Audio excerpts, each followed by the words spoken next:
Nakamichi. The Japanese company Nakamichi was founded in Tokyo in 1948 by engineer Etsuro Nakamichi.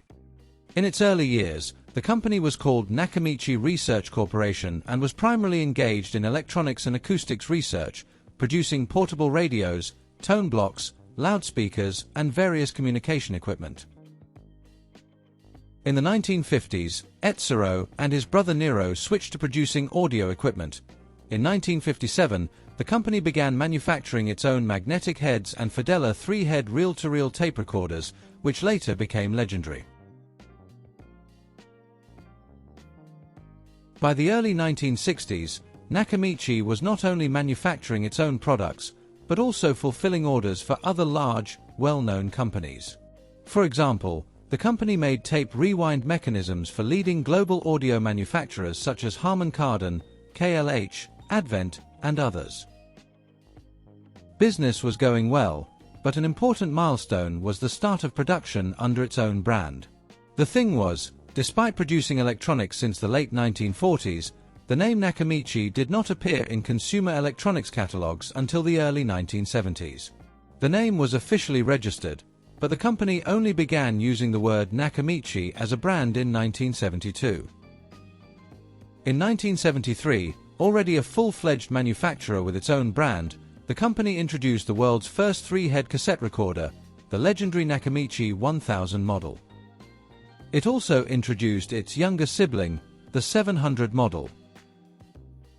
These decks had separate heads for recording, playback, and erasing, a double capstan for more stable tape tension, and built-in Dolby B circuits for noise reduction.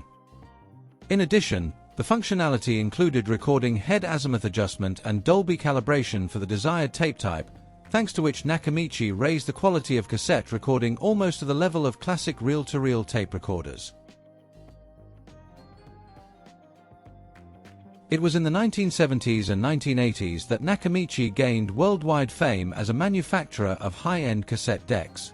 In fact, most fans know Nakamichi as a manufacturer of premium compact cassette deck equipment.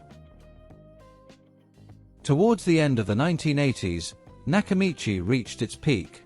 The 1000 series, including the top-of-the-line 1000ZXL and 1000ZXL Limited, became the benchmark for quality and functionality.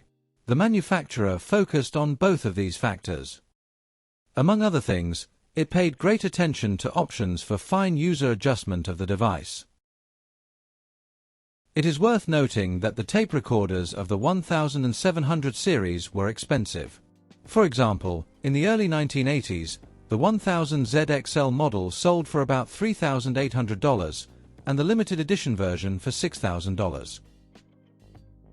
In addition to top-of-the-line decks, Nakamichi also offered more affordable cassette players, models 500, 600, and others, but the main focus was on premium devices. One of Nakamichi's most famous models was the Dragon. This 3-head auto-switching cassette deck, which first went into production in 1982, is considered the holy grail among analog audio enthusiasts. When it first went on sale, the Dragon cost around $2,500, and for that money, users got almost the best that could be achieved from a cassette deck. Dragon used the proprietary NAAC, Nakamichi Automatic Azimuth Correction, system, which automatically adjusted the optimal alignment of the heads when playing any cassette. Thanks to this, Dragon perfectly reproduced both audio cassettes recorded on other devices and factory recordings. The Dragon demonstrated phenomenal sound quality. Many noted that its sound details was comparable to professional-grade reel-to-reel tape recorders. The Dragon model was particularly impressive in its reproduction of low frequencies.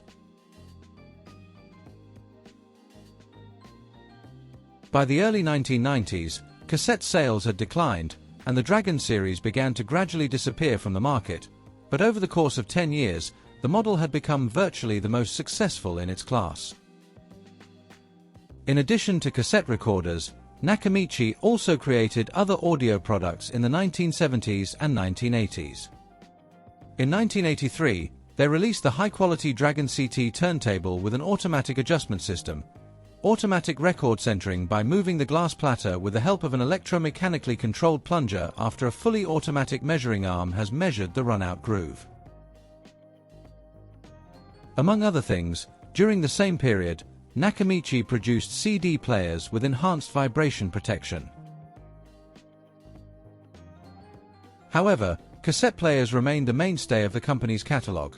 After the legendary Dragon, the company introduced the top-of-the-line cassette Deck 1 and its limited edition version with an elegant finish, as well as a line of 2-head and 3-head decks, CR3, CR4, LX3, LX5, and so on. Despite the decline in demand, Nakamichi still strove for innovation. For example, the RX series featured the original UDAR mechanism, which emulated an automatic switch when the cassette was turned manually, avoiding the complex rotation of the heads. A special mention should be made of Nakamichi's work in the field of car audio. Since the early 1980s, the company has been producing premium car stereos alongside its other product lines. The first flagship model, the TD1200 from 1982, featured a pull-out tray mechanism and the company's proprietary NAAC, Nakamichi Auto Azimuth Correction, technology. In 1989, the company teamed up with Pioneer to develop a premium audio system for Lexus cars. The partnership lasted until 2001, after which Lexus switched to Mark Levinson audio systems from Harman. When the compact cassette format began to lose ground to digital media, Nakamichi had to look for new niches. Unfortunately, this Japanese company was so preoccupied with analog media that it simply did not have time to switch to digital systems. Although Nakamichi experimented with CD technologies, for example, it created an early slot-loading CD changer, these developments did not bring commercial success. In addition, Nakamichi was losing customers. Large stores and hi-fi salons were closing, and buyers were increasingly drawn to supermarkets and various newfangled gadgets such as compact video cameras and portable CD players, which took over the market in the 1990s. Nakamichi gradually lost its image as an innovator. In the era of compact discs, its reputation as the creator of the best cassette equipment no longer attracted buyers. In addition, economic difficulties in Japan in the early 1990s and waning interest in audio equipment played their part. Financial problems led to a change of ownership. Until the end of the 1990s, Nakamichi remained a family business, but in January 1997, the company was acquired by the Chinese Hong Kong corporation Grande Holdings, which also owns the Akai and Sansui brands. Under Grande's management, Nakamichi's Japanese division continued to develop new technology and expand its dealer network for some time. However, by the early 2000s, the crisis had accumulated. In 2001 to 2002, due to debts and falling sales, the corporation declared bankruptcy. In February 2002, Nakamichi filed for legal protection from creditors and was delisted from the Tokyo Stock Exchange. Despite the turmoil, production and service were not officially interrupted. After bankruptcy proceedings, Nakamichi managed to overcome the crisis and find a new place in the market. The company began to transform itself from a highly specialized audio brand into a supplier of lifestyle systems such as multifunctional music centers. A little later, the company began producing inexpensive, in-demand devices.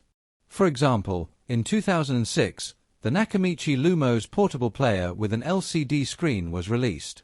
At the same time, the company began producing speakers for home theaters and various entry-level and mid-range compact electronics. Since the early 2010s, Nakamichi has been producing headphones, portable speakers, systems for iPods and iPhones, and even televisions. In general, the company's products have shifted to the mass market in an attempt to preserve the brand.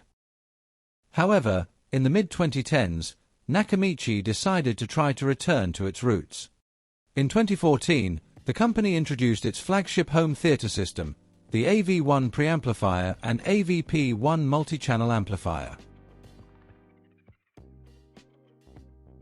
And in 2016, the company focused on soundbars, the Shockwave series appeared, acoustic panels for TVs with multiple speakers and subwoofers.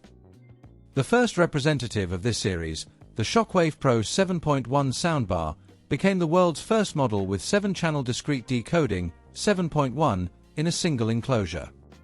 It should be emphasized that Nakamichi has earned the respect of film enthusiasts who prefer modern compact solutions with such products. Realizing that soundbars were a successful venture, the range was then expanded. Nakamichi introduced more advanced Shockwave systems with Dolby Atmos and DTS:X support, with subwoofers and wireless rear speakers. Starting in the late 2010s, Nakamichi got a second wind thanks to new home theater formats. Today, the company produces modern soundbars and speaker sets, striving to recreate the spirit of the old models in a new format. In 2023, the Dragon 11.4.6 home surround system was introduced, an unusual panoramic speaker system with 21 channels, 11 front, 4 rear and 6 height, and 4 separate subwoofers. In 2025, Nakamichi released Shockwave Wireless 11.2.6, a wireless soundbar with 31 speakers, 2 wireless 10-inch subwoofers and several rear wireless speakers. Well, Nakamichi today is no longer the legendary manufacturer of cassette decks, but the modern Nakamichi remains a very much alive player. Under this name, modern audio systems are produced, including soundbars and various multifunctional speakers. Despite the upheaval of the past, the brand continues to live and develop. Today, Nakamichi is controlled by a Chinese holding company, and Niro Nakamichi is no longer associated with the firm. By the way, Niro himself founded a new company called Niro in the early 2000s, which produced premium amplifiers and home theaters. But that's another story. As for the original Nakamichi, it still evokes nostalgia. The company's old cassette players, Dragon, 1000 ZXL, CR7 and others, are still revered by audiophiles and can cost more than their modern counterparts. The history of Nakamichi is an example of how technological progress changes the fate of once iconic brands, but it also confirms that enthusiasts remember the best developments of the past well. That concludes the video. To support the channel, please like, subscribe, and leave a comment. Also, don't forget that you can support the channel financially by becoming a member or clicking the thank you button. That's all for now. Thank you everyone.